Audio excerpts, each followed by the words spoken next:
Okay, Boker Tov. Today's Daf, Shavua Tov. Today's Daf is Daf Dalit Subis. We learn again for Four Shlem for Los Ben Ruma and Yosef Asriel Ben Chaim Michal. Yesterday's Daf, we talked about continuing about why it has to be on. They get married on Wednesday. However, if there was a sakana, the Gemara discussed it yesterday. If there was a danger to get married on Wednesday because of the goyim things that they did, then you can get married even on Tuesday and at least have 2 full days of preparing for the wedding. And then the Brisa went on to say that if there is an ones, like a forced or an accident or a coercion, then you could even get married on Monday with only 1 day of preparation after Shabbos. That's what the Gemara said yesterday. And the Gemara said, well, what kind of an ones are we speaking about? What do we mean by there's some sort of a coercion? So the Gemara gave one opinion based on the troops coming to town. Then the Gemara said at the end of the daf, what's the onus we're speaking about? If somebody died in the family, what are we talking about? So we'll just quickly look from B-Boy saying 4 lines from the bottom of yesterday's daf on Gimel Amid Beis. B-Boy saying, what's the accident that we're talking about, or the coercion, the constraint that they have that they weren't able to get married on Tuesday or on Wednesday? Let's say they were preparing for the wedding. The bread was prepared, the rolls, the lachmaniyot, and here's the main part, they had slaughtered the animals already because they had a suda with meat. And he had mixed the wine. They used to keep wine in the undiluted form, but once they mixed it, it wouldn't preserve. They had all the food ready. And now either the chassan's father died or the mother's kala. We'll see why it's important. We're talking about not any parent, but the father of the chassan. He was the one who took care of all his needs, and the mother of the kala prepared her with her various ornaments and jewelry and getting ready and etc. So if one of them died, and now all the food would go to waste, all the preparations would go to waste. So what do?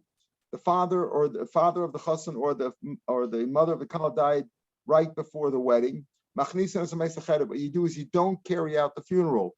You put the dead body in a room, that's a chassan makal chuppah, and you take them to the chuppah, you let them get married, and Bal Bilas Mitzvah, we're at the top of Daled now, and he consummates the wedding. He does a Bilas Mitzvah to marriage, and so he's married. Then they bury the body. If they would bury the body first, he'd have to start Avelis right away, and they wouldn't be able to get married, and all the preparation would be for naught. That's what we mean by an accident, a coercion where it was beyond their control, something that was, something that he couldn't control, something that was like they were victims of the circumstances. Somebody died suddenly. We have many cases where somebody died and the wedding is in the middle of Shiva and things like that. But over here, if they would perform the funeral right before they would have the Suda, they would have to go into Avelis and they wouldn't be able to, and all the food would go to waste. All the preparations. So what he does is they get married quickly. They delay the burial by a few hours, whatever's necessary, because they're about to have the wedding. They delay the wedding, they film for a few hours. They perform the chuppah and he has bila. Then they bury the body, and now he goes into Avelis. However, since he had gotten married, since they got married, when a chassan gets married, a chassan kala gets married, they have what we call Shiva Yomei Mishta, right? They have the Sheva brachas for 7 days, and that to them is like a regel. What happens if on middle of Pesach or middle of Sukkot, let's say Chalamoid Pesach, Chalamoid Sukkot, somebody dies? What do? You bury the body, you have the funeral. When does the Shiva start? After Yantif is over, right? It's really on the 8th day. In Chutz La'aretz, even the 8th day of Yantif is considered, not Shmini Atzeres on Sukkot, because that's a Yantif, but the 8th day, let's say, of Pesach, in Chutz La'aretz starts the first day of Avelis, right? Even though it's Yantif really for them, but that counts as the first day of Shiva.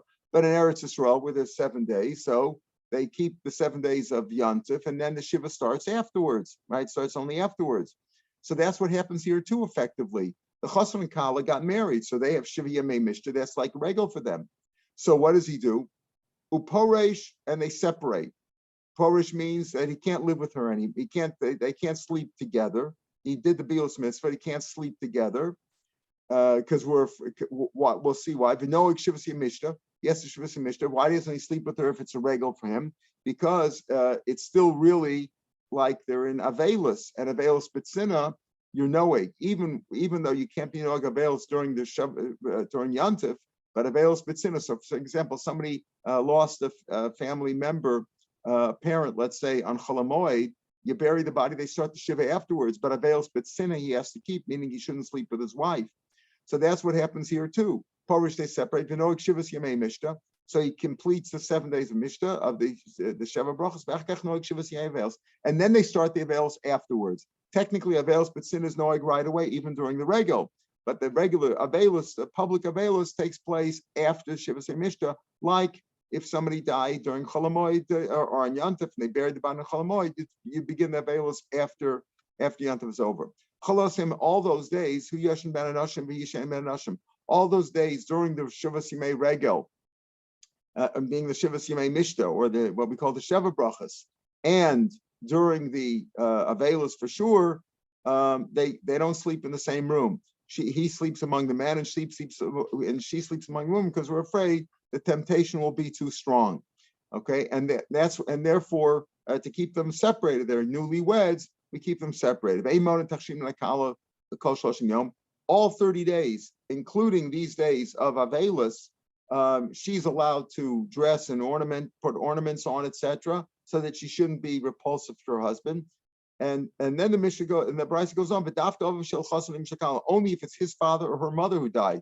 They're like in Ishtatarchlu, because nobody else can take care of them in the same manner that these people can. But if it's his mother or her father, not the same, because there it's usually his mother doesn't take care of his needs, and her father doesn't take care of her needs, etc. So that's what we said in the Mishnah. So all those days, Kolos Niyam, the Mishnah and the Veilus, they have to sleep separate. That's what the Bryce said yesterday. Amar from Rav Papa. Amar This is what we say, that you must delay the burial, right? Delay the burial, meaning you must immediately perform the chuppah. I mean, that was to say that even if it was on a Monday, when you only had 1 day of preparation, normally we require 3 days of preparation, shaktu chachamim, or at least 2 days in the case of sakana. But if there was an accident, meaning what's the accident or a coercion? Somebody died, and now you'd ruin the whole wedding if you had to delay it till after the shiva. So you could even get married on a Monday. That's what we said. Okay, so what does it mean delaying the wedding? Because the preparations will be for naught. That's only if they already started to prepare the meat, meaning they put the water on, etc. They didn't just slaughter the animal now, but they already started preparing the meat. If they started preparing the meat, they wouldn't be able to sell it.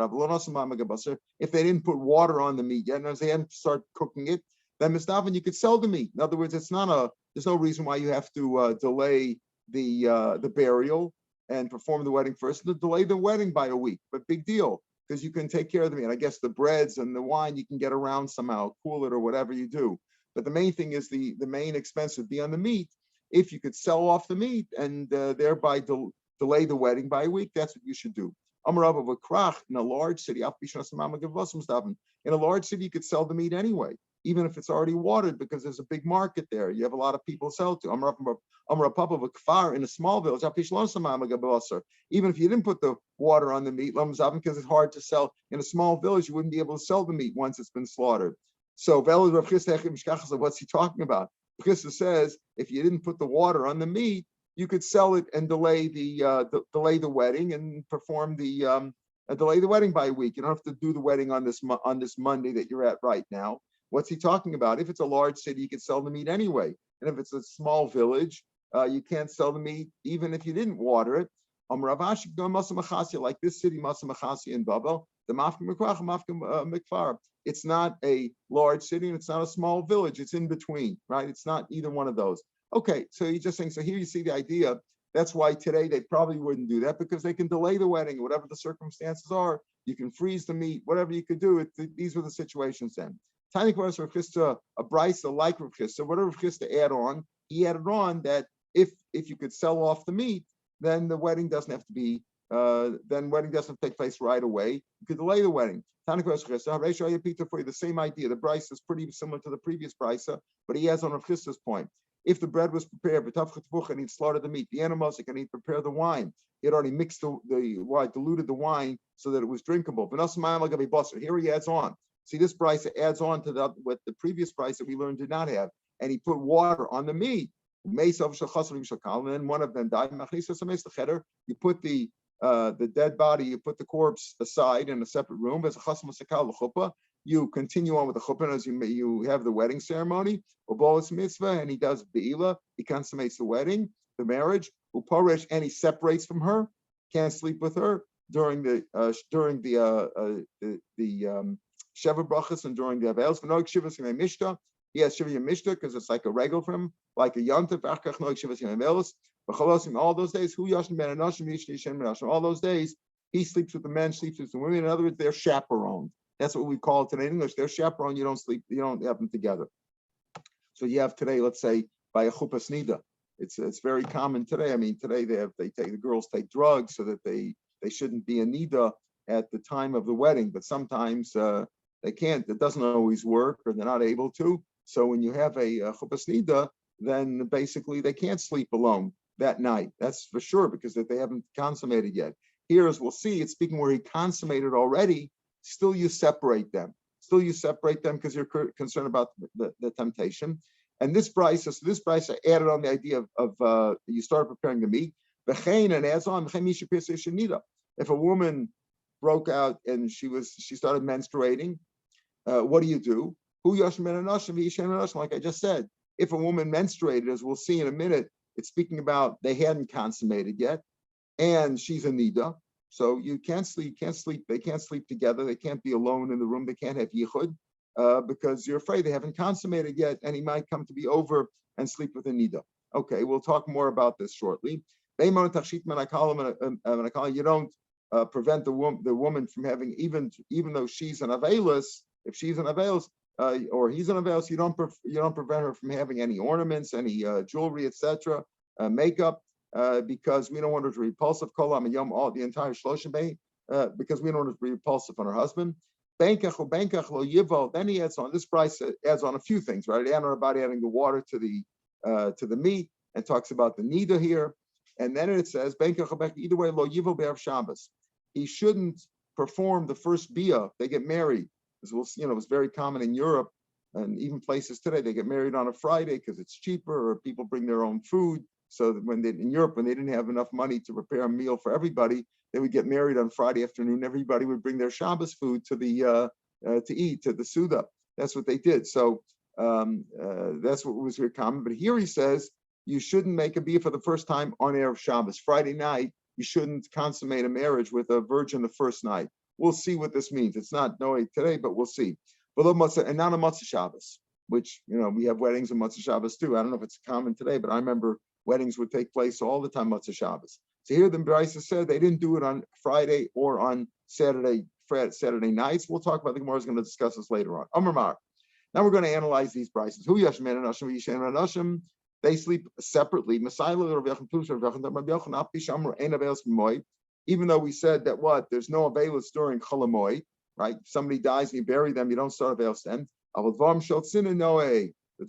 That's why we said that even during the Sheva brachas, right? During the Sheva brachas, which is effectively what happens over here, they got married. The father, her mother died. They pushed them aside in another room. They got married. They consummated the marriage. And then that means that the Shiva Yomei Mishta, which is like a regel for them, like Yonta for them, started. So even though they're knowing that they have the Sheva brachas, but they don't sleep together, right? Because that's Dvarim Shel Tzina Noe, right? The only public mourning is done, but not private mourning.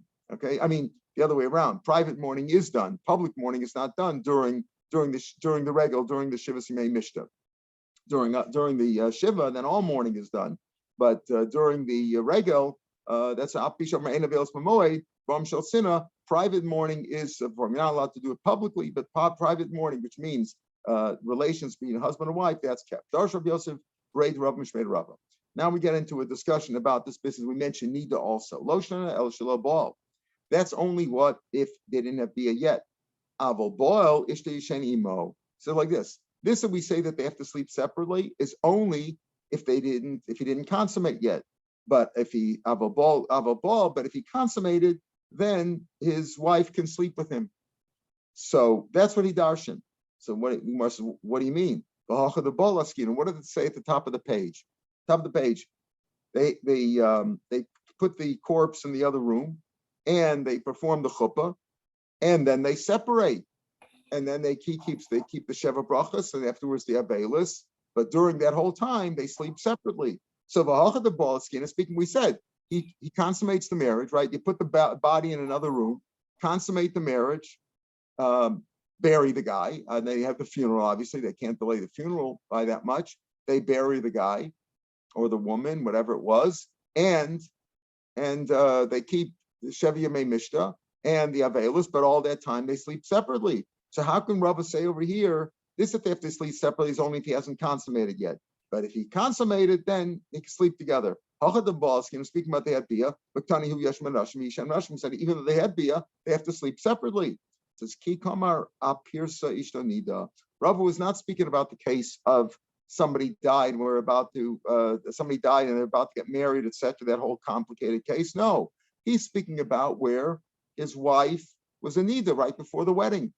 Kikamer apirsa ishtonida. This that we say that you have to separate is only if he hadn't consummated yet. But if he consummated marriage, like regular husband and wife, woman's a nida all the every month she becomes a nida. They don't have to sleep in separate rooms. Some people are knowing that way, that during they sleep in separate rooms. Some from sects, Sfardim, etc., different groups, the Halabi, whatever, I understand they sleep in separate rooms during the time that she's a nida. But the Gemara doesn't say you have to do that. So the Gemara says no, only if he didn't consummate yet. But once he consummated, then a man knows to he's going to refrain from sleeping with his wife when she's a nida. Kikamar pirseish nida. Gemara habachein tani says the chain. It's like they're both the same thing. We talked about the case of the death in the family right before the wedding, and it says the chain nisha pirseish nida. They're talking about that both things apply. It says hachikamar. Named Beis now. V'chein nisha pirseish nida below ball. This is what he means to say. In other words, this that we say that by a velus, when the father or the mother died right before the wedding, and you have to go through that whole procedure, and they have to sleep separately. Says the same thing applies if a man's wife became a nida and he hadn't yet performed, he hadn't consummated. It means that she was a nida right before the wedding. At the time of the wedding, she was a nida. They have to sleep separately. Okay, so what are we saying over here? That if she's a nida, even though he slept with her already when she wasn't a nida, right? They can sleep together. But if he's an avelis, they shouldn't sleep together, even though he consummated already, right? That was the case. They put the body in a separate room, consummates the wedding, performs the funeral, and then they have to separate. So in both cases, now we're talking about consummated. By a nida, he consummated. By a vela, consummated. But by a velas, you say they have to sleep separately. By nida, doesn't have to sleep separately. Is that to say that avelis you treat more lightly, and therefore we have to be more stringent with you and make sure you sleep separately because avelis you're more maker with? Well, you might say that's isn't avelis mostly drabanan, right? So maybe avelis nidas a daraisa chorus. So everybody knows to stay separate. Avelis not so much. But Gemara's mashma. So Gemara says by avelis you have to sleep separately. That's mashma more. Now, even though we say Gemara in general, you talk about how does the avelis how is the Avelis pushed off over here? Some say Avelis is Doraisa, the first day of Avelis, let's say, his own name is Doraisa. So how does that? How do you push that off for the Shivas Yomei Mishta? So they talk about that you do it really b'shev al tasa. You're just not doing anything. In other words, the Avelis is a Doraisa, but you can push it off b'shev al tasa. You're not doing anything. That's okay. Or you could say that you're just delaying it. You're not abolishing the Avelis, you're just delaying it. So the Mefarshim deal with that. But in any case, you see over here, and when it comes to Avelis, we said even though he consummated already, you must sleep in separate rooms. When it comes to Nida, you don't have to sleep in separate rooms. So by Avelis, we're more machmer, meaning because people are makel. By Avelis, you're more makel. By Nida, well, wouldn't that be obvious? But the Gemara's mashma otherwise. when all work that a woman does for her husband, there's certain obligations that a woman should do for her husband. Nida osa labala. Anita can also do, even when she's in age, she could do it for her husband. Except for mixing his cup, like his preparing his food and spreading the bed. That was common in those days, that she would wash his face and hands and feet. So she could do that even though she's a nida, right? Because you rest assured that it's not going to lead to temptation, because it's a chayiv kares, etc. But by Avelis, we're so machmid, she can't even do those things. Even though we say you can't force a man cannot force his wife to beautify her face, painting her eyes and rouging her face, even though he can't stop her from doing that. So you say over here that when it comes to a nida, I'm sorry, I said before, I think I said it the other way around, but that by a nida, even though she could do all those things, but she can't prepare his food and spread his bed and wash his hands and feet. I said it reversed, I think, before. In other words, a nida should not do those things.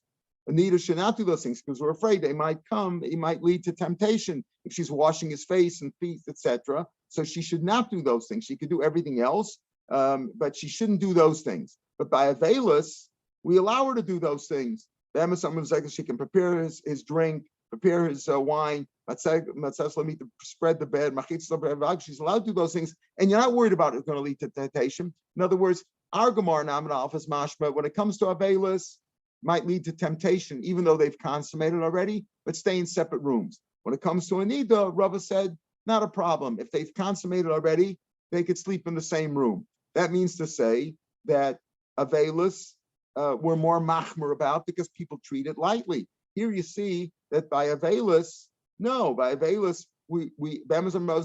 she's allowed to do those things, that people are stringent with Avelis. See, when it comes to a nida, we say better not wash his hands and feet, etc. Don't spread the bed; it might come to temptation. When it comes to Avelis, we say no, you could do those things. You're not worried about the temptation. That means to say that we are less stringent because we're less stringent because Avelis is more chumradik. People who are in Avelis are not going to come to sleep with one another during Avelis, and you're not worried about the temptation. Depends who's in Avelis. Depends who's on Avelis. And Ahmed Aleph, we're talking about his Avelis. When it's his Avelis, we're afraid that it might lead to temptation because she's not in Avelis, and therefore we say that they have to sleep in separate rooms. But over here, where we say that she could do those things for him, she could make the bed and prepare his food and wash him. That's because it's her Avelis. So if he would be tempted to have bia with her, she would prevent it because she's in Avelis. That's the difference over here. Rashi says, "La'olam Avelis kila midir." The truth is that Avelis is people are less stringent. People treat it lightly, and that's why in Amar Aleph we say you better sleep in separate rooms. This is which says she's allowed to do those things by us. Is her Avelis. She's going to prevent him. She will refrain him from his temptation. Says the Gemara, what do you mean? You're saying in Amar Aleph that that they have to sleep in separate rooms is only when he's in Avelis, but not when she's in Avelis. When she's in Avelis, there'll be enough stringency. You don't have to worry. They don't have to sleep in their rooms. We learn that if it's his father died or her mother, that means she's in Avelis. Kiktani Ashara. When we said that whether it's his father or her mother, that these rules apply, we're not talking about the sleeping in separate rooms. We're talking about that on the other things, like you if one of them dies, you put the corpse in the separate room, and then they perform, they consummate the marriage, they have the chuppah, etc. Those things apply, and then they have the Shevi Simei Mishta followed by the Avelis. But as far as the sleeping together, the sleeping arrangements, we're saying at this point, the sleeping arrangements, they only have to sleep separately if he's an Avelis, because if she's not an Avelis, his temptation may overcome him, and therefore, Avelis is treated lightly. So therefore, we're more machmer, and we say they have to sleep in separate rooms. By Anida, once they've consummated, as we all know, if you've been married, you don't have to sleep in separate rooms if your wife is Anida, if you've consummated already. Says the Gemara, Mishani ben Avelos Del Ves. Does there really a difference between his Avelos and hers? So we learned another brisa that it doesn't seem to mention anything about sleeping in the separate room differently. Misha meis chamav ochamosa. If a man's father-in-law or mother-in-law died, meaning his wife was an Avelos, he can't force his wife because she's an Avelos. He can't force his wife to beautify herself. He's got to be an Avelos also. He's to push his bed down. In other words, if a man's wife is an Avelos, he should also act as an Avel in the house, as we'll see. Or if her father-in-law or mother-in-law died, meaning her husband was an Avelos, she shouldn't beautify herself because they have to stay separate. She also has to lower her bed. She has to be noag avelos when her husband's an avel. And she has to also be in mourning with him, right? And it doesn't mention anything about sleeping in separate rooms. It doesn't make any difference whether he's an avelos, meaning if his father, if she's an avelos, it means if his father-in-law or mother-in-law died, that means she's an avelos. He has to be an avel. If her mother-in-law or father-in-law died, meaning her husband's an avelos, okay, they have to be in. They each have to act in the best. Doesn't mention anything about sleeping in separate rooms. So how do you say now that on Amad Aleph we said, oh, this that they have to sleep in separate rooms? That whole business is only if he's an avelos, not if she's an avelos. So the answer is Tani. You learn about avelos today. Who yashmin nashim yishim shanas. You have to learn that. You have to add that on. And this it's not mentioned, but the truth is that if he's an avelos, he should sleep in separate rooms. So again, at the end, what are we saying now? When do you sleep in separate rooms? Either if a nida, if it's what we call a chuppah nida, they haven't consummated yet, and she's an avelos, then they have to sleep in separate rooms. By avelos, if he's an avel, even if he's consummated already, have to sleep in separate rooms. But it says again the chain. It said Misha Mace in this case where his father-in-law or mother-in-law died, then he has to also be an avelos, and her also if her mother-in-law or father-in-law, meaning he's an avelos. He has to be it's talking about beautifying herself, putting on painting her face, makeup, rouge, etc. That's what it means that if either one of us is an avelos, she shouldn't beautify herself. It says that she sleeps with him. But no, I guess imo avelos means with him. It's mashma, even if he's an avelos, her mother-in-law or father-in-law died, meaning the husband's an avelos. It says. And she is noag avelos with him. My love doesn't mean ima b'mita that they're in the same bed, the same room. No, ima b'ais means in the house, right? It means in the house. Yes, milgu. Rav l'chia, like Rav said to Chia's son. That what does that mean? When Chia's son, Chia was Rav's son, and Rav told his son, "Listen, your wife is an avelos now. Your father-in-law died, or your mother-in-law. In front of her, you should also be noag avelos in the house." The lo bapa, if you're not in front of her, if you're outside at the yeshiva, lo you don't have to be noag avelos. That means in the house they have to be noag avelos with one another. So that's how we've understood it till now. Rav Ashi says no. Rav Ashi has a different answer. Mika medalas avelos ta'achal avelos ta'alma. How can you compare avelos here to avelos in general? Here we're talking about what's the avelos here? They're about to get married. The food was all ready. They're about to get married, and his father or her mother died. So you say you got to go through this whole procedure, put the body aside, consummate the marriage, start carry out the funeral.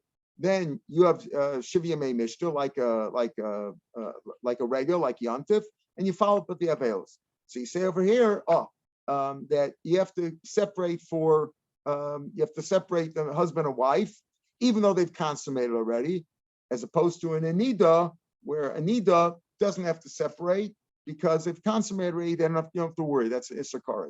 But over here, you do have to separate. So till now we said, okay, but how does this make sense that you separate?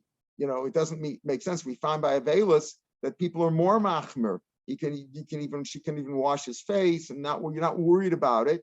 And that doesn't seem you have to separate. So he says, this that she can wash his face is where she's an avelos. Where she's an avelos, she will keep him away from any temptation. She's not going to allow him to have bia with her. That's by her. But on Amad Aleph, we're talking about where he's an avelos. Where he's an avelos, we say that since avelos is not as chumerdik, let's say as nida, he might be overcome by temptation. So we say they have to sleep in separate rooms. That's how we explained it till now. Rav Ashi says, how can you compare regular avelos to this case over here? In general, avelos the alma chamer. Avails in general is people take it seriously. And therefore, when you said over here, oh, even when a woman's a nida, she shouldn't wash his face because it might lead to temptation. But when they're an availus, she can wash his face because temptation won't take hold of them when they're availus. So you said, oh, that's speaking about when she's an availus and I'm talking about he's availus. No, availus in general, people are not good about it. People are availus, they're not in the mood anyway, and they know they're an availus. They're not going to think about having bia. Availus they won't come to make light of it. Availus the hacha, but over here in this case, Kivin the Kil Rabbanan, since the rabbis themselves said we're makel in this case of Avelis, we allow them to get married, they'll come to be mazalzel even more. In other words, the reason we separate them in this case is not normally you don't have to separate somebody an Avelis. That is to say that in a normal case, just like if a woman's a nida, a couple is married and she doesn't have to sleep in a separate room. When a couple is married and one of them becomes an avel, they also don't have to sleep in separate rooms. You don't have to be makbid there. Over here, this case is different because over here, since the rabbis were makel, even the kilver rabbanan, we're afraid that they'll also make light of it and come to and that's why they have to sleep separately. Regardless, it doesn't make a difference if it's his father who died or her mother who died. Either way, they can sleep in the same room. So my kula, how we see that the rabbanan were more makel over here in this case, and therefore they also might come to make light of it and sleep together, and therefore we separate them. What's the kula? We allow him, even though his father just died or her mother just died, we allow them to have bilos mitzvah parish. Avails didn't start yet. Avails didn't start yet. They can use availus. Once availus starts, then they can't have bia. But avails didn't start. The father or the mother just died. That avails didn't start. Why? Why didn't avails start? Ilur Blazer holds more moedkat, not until the body's taken out of the house. Avails hasn't started. Or until the Rashi learns the gola means the cover of the aron, the cover of the coffin is sealed. Tosas learns that it's the matzeva put on top. In other words, when does the avail start? Does it stop when the body was taken out to the funeral, or when the coffin was laid, either covered up or the stone was put on top? Fine, that's when avail starts. So avail hasn't started yet. So what do you mean the rabbanan were makel? The reason they're allowed to carry on the marriage and delay the avails is because avails hasn't started yet. Oh, the Tani no because he said, listen, you can have the shvis, you can have the sheva brachas right away. Why have the sheva brachas? So you want to consummate the marriage, right? You want to consummate the marriage, fine. You can consummate the marriage because the avails hasn't started yet. And let's say the aninus is not an issue because whatever, let's say there's other people that take care of the body, whatever it was, the veils hasn't started yet. So that's not a kula. But they said you can be no shivas yomei mishta first, and then shivas and veils. That's clearly a kula that the rabbi said. In other words, in order to save the feast, in order not to lose the food that's all been prepared, you can have the shivas yomei mishta. You carry the chuppah, and or maybe even without that, you could have had the sudas mitzvah with the chuppah, and then perform the funeral, and then forget the shivas yomei mishta. But they said, no, you can have a Shivas Mishnah and then the veil. So because we're afraid here, since the rabbis were Mako, maybe they'll also come to me Mako because you have a Shivas Yomei Mishnah. You're having a Sheva Bracha. So maybe they'll have Bia during that until say, oh, veils doesn't start till afterwards. So maybe they'll have Bia now. So that's what we said you should separate things. So here we don't have to come on to his avails or her avails. Either one, if he's an avails, her, if she's an avails, because the rabbis were Mako and said you can have a Shivas Yomei Mishnah first before you have the availus. So we're afraid they'll also be Mako, and that's why they have to sleep in separate rooms. Amar Mar, in the second brisa we learn, Benkach lo yivol lo be'erev Shabbos lo matzoi Shabbos. Right? We said the second brisa expanded more than the first brisa that we started with today. The second brisa talked about adding the water onto the meat, talked about the nida, and it also said that you shouldn't, if you're with a virgin, you're marrying a virgin, shouldn't it be for the first time not on Friday night and not on Matzah Shabbos? Apparently, this we're talking about with a virgin. You shouldn't marry for the first time. So Bishlama Be'erev Shabbos Mishum Chabur. So the Gemara is assuming now that if it's a virgin, if we're talking about a virgin, and you shouldn't perform Bia for the first time on Friday night because of the wound, because you're going to draw blood when you have Bia the first time. We're assuming we're talking about a virgin. So that's the Gemara's assumes now. But the Gemara is going to change that later on. Because we do have weddings on Friday night, even with a virgin. That's not a problem. We'll talk about that later. El Matzoi Shabbos, my law. Why can't you get married for the first time on Matzah Shabbos? There's no Chabura then. It's not Shabbos anymore. Amar of Zera, Mishum Cheshbonos. Oh, here's the problem. Because if you're making a wedding Friday night, you're going to be thinking on Saturday night. On Shabbos, you're going to be thinking about how much you have to spend on the band and on the food, and you're going to be dealing, you're going to be making all kinds of cheshbonos in your head, and that's also to do on Shabbos. Shemach about Shabbos, the daber davar, right? The daber davar, we had that in the maftor. You're not supposed to deal with things on Shabbos, dealing with mundane things and cheshbonos, accounting, and figuring out, how much it's going to cost. But this is for a mitzvah. For a mitzvah, you're allowed to. For if it's for a mitzvah, you're allowed to do it on Shabbos. Poskin's like, you're not allowed to deal with money, but you're allowed to think about it on Shabbos. You're allowed to allocate money for the poor people on Shabbos. Okay, this guy needs $50, this guy needs $100. You're allowed to do it on Shabbos. It's a mitzvah. You're allowed to go to the shuls and about the matters. If it's public matters, you got to deal with them on Shabbos. To deal with them, you're allowed to do that, even though it's something that you're not going to do muktzah or do a malach on Shabbos, but you're allowed to supervise those issues if it's public issues on Shabbos. From Rabbi Yaakov, certainly you're allowed to save somebody's life on Shabbos, meaning you remove the debris and stuff like that on Shabbos. All these things are mutter. Of course, you're allowed to go to the theaters and circuses. Those are big public halls. To supervise things that are necessary for the Rabbim on Shabbos, because that's a davar mitzvah. As we see, like even when it comes to Amir b'Shabbos is also, but if it's for a public for the public, it's allowed. We're more makel when it comes to public issues, and that's a mitzvah. You're allowed to make a shidduch on Shabbos. It's a mitzvah. So you're allowed to do it to get married. Lamdo sefer, Lamdo sefer. You're allowed to, you're allowed to make a deal with a rebbe to teach the child, to teach the child chumash, whatever. You're allowed to make that deal on Shabbos because it's a mitzvah. Lamdo umnus. You're supposed to teach your children a trade. That's a law. It's halacha. Rashi says, right when the lines get wide, mitzvah d'chsev reichaim emisha asher afta. Lamod umnus shetichyei manu imatorah. Learn an umnus so you'll be able to have Torah. If you don't learn an umnus, how's he going to support his wife? All those things you're allowed to set it up and say, okay, I'm going to teach him this. You're allowed to, you don't have to do the work, but you're allowed to set it up and allocate it and supervise it and make the deal on Shabbos. So what's wrong? You're worried you can't get married on Matzah Shabbos because you're going to make cheshbonos Shabbos. Here we're clearly not talking about Dafka virgin. Don't make a wedding on Saturday night because you're going to be thinking on Shabbos about it. I always say that in yeshiva they didn't let us go home on Matzah Yom Kippur. We had to wait till the next day for Ben Isman. Why? Because the Rosh Yeshiva said that if you're worried about taking that train on Matzah Shabbos, we're talking about train days when we took trains.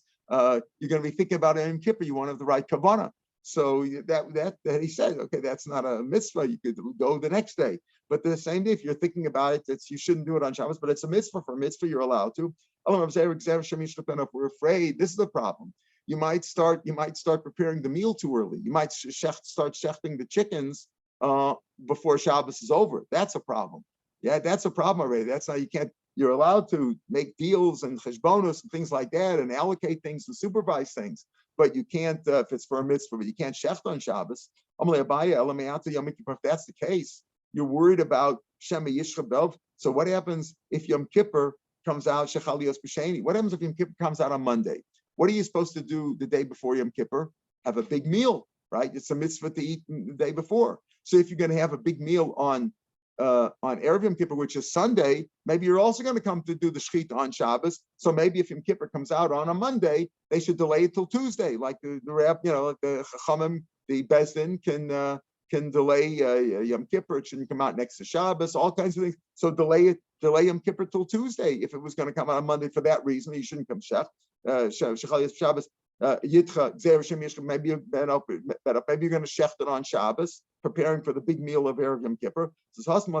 No, that's for your own purposes. You're not going to be occupied. In other words, you'll do it the next day. Here, when you know you're having a lot of people coming to the wedding and you're worried about it, so you might come and meeting on Matzah Shabbos, so you might come to shech on Shabbos. But it's for your own meal, just for your own family. Erev Yom Kippur, you're not worried that you're going to be Mechal Shabbos. Or you could say, there in Yom Kippur, you don't have to shecht it on Matzah Yom. If Yom Kippur is on Monday rather, You could shecht it Sunday morning and have the meal on Sunday. The meal isn't until Sunday. You don't have the meal on Saturday night. If Yom Kippur starts on Sunday night, Monday, you have the meal on Matzah Shabbos. You have the meal on Sunday, so you have time to shecht on Sunday.